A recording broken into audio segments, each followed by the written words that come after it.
नमस्कार मंडळी, श्री स्वामी समर्थ. मी नंदिनी माझ्या यूट्यूब चॅनलवर तुमचं खूप मनापासून स्वागत करत आहे. तुमच्या मनातील सर्व चांगल्या इच्छा स्वामी महाराज पूर्ण करो ही स्वामींच्या चरणी प्रार्थना करते आणि आजच्या या नवीन व्हिडिओला सुरुवात करते. तर पहा, येत्या 23 एप्रिलला म्हणजे मंगळवारी आलेले आहे या वर्षीची हनुमान जयंती. त्याचबरोबर या दिवशी चैत्र पौर्णिमा देखील आहे. हनुमानांना शिवशंकरांचा रुद्रावतार मानले जाते. तसेच आजच्या कलियुगात हनुमान आजही आपल्यात आहेत अशी आख्यायिका आहे. हनुमानांना संकटमोचकही म्हटले जाते. यावर्षी हनुमान जन्मोत्सव मंगळवारी 23 एप्रिल 2024 रोजी साजरी होणार आहे.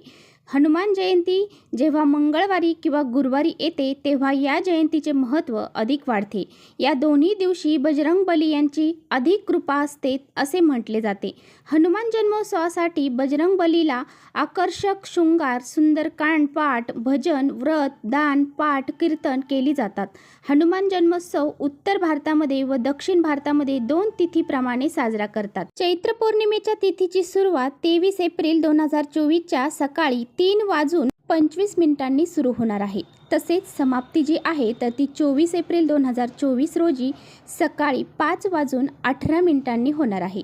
तसेच हनुमान पूजेचा शुभ मुहूर्त सकाळी 9:03 ते 1:58 आहे. तसेच पूजेची वेळ रात्री 8:14 ते रात्री 9:35 आहे. तर या दिवशी आपल्याला भगवान हनुमानांची पूजा उपासना करायची आहे आणि त्याचबरोबर घरामध्ये काही उपाय देखील आपल्याला करायचे आहेत. तर पहा, या दिवशी आपल्याला 11 लवंगाचा अतिशय प्रभावशाली उपाय करायचा आहे. तो उपाय कसा करायचा आहे याबद्दलच आजच्या व्हिडिओमध्ये आपण जाणून घेणार आहोत. त्यामुळे व्हिडिओ कुठे स्किप न करता शेवटपर्यंत नक्की बघा, जेणेकरून तुमच्यापर्यंत योग्य ती माहिती पोहोचेल. आपल्या चॅनलवर जर तुम्ही नवीन असाल तर चॅनलला लगेच सबस्क्राईब करा आणि असेच माहितीपूर्ण व्हिडिओ पाहण्यासाठी बेल आयकॉनलाही प्रेस करा, म्हणजे मी जेव्हा नवीन व्हिडिओ अपलोड करेन त्याचं नोटिफिकेशन सर्वात अगोदर तुम्हाला भेटेल आणि तुम्ही एकही व्हिडिओ मिस करणार नाही. आणि त्याचबरोबर कमेंट्समध्ये जय हनुमान हे लिहायला अजिबात विसरू नका. तर पहा, हनुमान जयंतीच्या दिवशी सकाळी सूर्योदयापूर्वी स्नान करावे. बजरंगबलीच्या समोर जाऊन व्रत संकल्प करा. या दिवशी पिवळ्या किंवा लाल रंगाची वस्त्र परिधान करावी. तसेच या दिवशी बजरंगबलीला शेंदूर व चमेलीचं तेल एकत्र करून त्यावर चढवावे. तसेच तेलाचा दिवा लावून गुलाबाची माळ घालावी. त्यानंतर नैवेद्य दाखवावे. यामध्ये तुम्ही बुंदीचे लाडू नैवेद्य म्हणून ठेवू शकता. तसेच 7 वेळा हनुमान चालीसा पठण करा. रामायणाचा पाठ करणेही चांगले मानले जाते. तर पहा, तुमच्या व्यवसायामध्ये प्रगती तुम्हाला हवी असेल तर तुम्हाला शेंदूर हा तुपामध्ये थोडासा शेंदूर मिक्स करून तो हनुमानांना लावायचा आहे. आता बघा, 11 लवंगाचा उपाय आपल्याला का करायचा आहे तर आपल्या घरामध्ये सर्व दुःख, अडचणी, संकट जे आहेत तर ती नष्ट होण्यासाठी, त्याचबरोबर हनुमानांची कृपा आपल्या घरावर राहण्यासाठी, 7 पिढ्या धन संपत्ती कधीच आपल्याला कमी पडणार नाही यासाठी आपल्याला हा उपाय करायचा आहे. हा उपाय जर आपण केला तर आपल्या जीवनातील सर्व दुःख, अडचणी ज्या आहेत किंवा काही बाधा असतील त्यासुद्धा दूर होऊन जातील. तर असा त्याचबरोबर तुम्हाला जर काही पैशाच्या अडचणी निर्माण होत असतील तर त्या दूर होण्यासाठी आपल्याला हा उपाय करायचा आहे. त्याचबरोबर आपल्या मुलांची, पतीची, घराची खूप सारी प्रगती व्हावी यासाठी आपल्याला हा उपाय करायचा आहे. त्याचबरोबर आपल्या घरामध्ये लक्ष्मी येते परंतु ती कोणत्या ना कोणत्या मार्गाने घरातून बाहेर निघून जात असेल तर यासाठी तुम्हाला हा 11 लवंगाचा उपाय करायचा आहे. तर आपल्याला काय करायचं आहे, या उपायासाठी 11 लवंग घ्यायचे आहेत. ह्या लवंग घेताना अगदी आपल्याला व्यवस्थित घ्यायचे आहेत, म्हणजे त्याला पुढे फूल असेल अशा लवंगा घ्यायच्या आहेत. स्क्रीनवर दाखवल्याप्रमाणे अशा पद्धतीने आपल्याला लवंगा घ्यायच्या आहेत. आणि पहा, आवर्जून तुम्ही चमेलीचं तेल घरी घेऊन या आणि या चमेलीच्या तेलाचा दिवा आपल्याला सोबत घ्यायचा आहे. त्याचबरोबर तुमच्याकडे जर चमेलीचं तेल नसेल तर तुम्ही मोहरीच्या तेलाचा दिवा लावून घेतला तरी सुद्धा चालेल. तर बघा, हनुमान जे आहेत तर ते प्रत्येक गावामध्ये असतात आणि असं एक पण गाव आपल्याला सापडणार नाही जिथे हनुमान नसतील. तर प्रत्येकाच्या गावामध्ये हनुमान हे असतात. त्यामुळे प्रत्येकाला हा उपाय करणं जमणार आहे आणि त्यासाठी आपल्याला हे जे चमेलीचं तेल आहे ते घेऊन जायचं आहे आणि हा उपाय तुम्हाला हनुमानाच्या मंदिरातच करायचा आहे.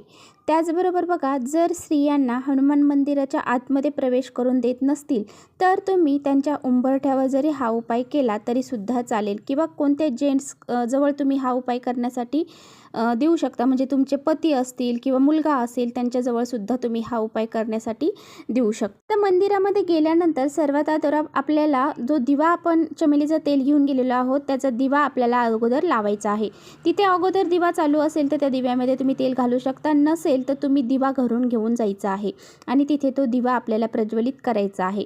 त्यानंतर आपल्याला ह्या ज्या लवंगा आहेत त्यातली एक लवंग हातामध्ये घ्यायची आहे, हनुमान चालीसेचं पठण करायचं आहे. तर असं एक एक लवंग घेऊन अशा 11 लवंग आपल्याला हातामध्ये घ्यायच्या आहेत आणि 11 वेळा आपल्याला हनुमान चालीसेचं पठण करायचं आहे. त्यानंतर आपल्याला एक लाल कलरचा धागा लागणार आहे.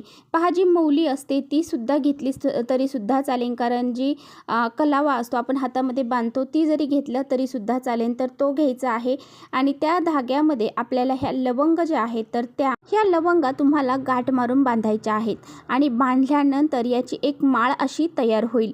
11 लवंगाची ही माळ आपण तयार केल्यानंतर तर अशा पद्धतीने ही माळ तयार करायची आहे लवंगाची. ही थोड्या अंतर ठेवून जरी तुम्ही लवंग बांधल्या तरी सुद्धा चालेल आणि ही जी माळ आहे तर ती तुम्हाला हनुमानांच्या गळ्यामध्ये घालायची आहे. तर पहा, हनुमानांच्या गळ्यात घालत असताना तुमची जी इच्छा आहे तर ती तुम्हाला तिथे व्यक्त करायची आहे आणि त्यानंतर ती गळ्यात घालायची आहे. तर महिला असतील तर महिलांना हनुमानांना स्पर्श करू दिला जात नाही. तर तिथे जवळ कोणी पुरुष असतील तर त्यांना तुम्ही अशी ही माळ हनुमानांच्या गळ्यात घालण्यासाठी घालायला देऊ शकता.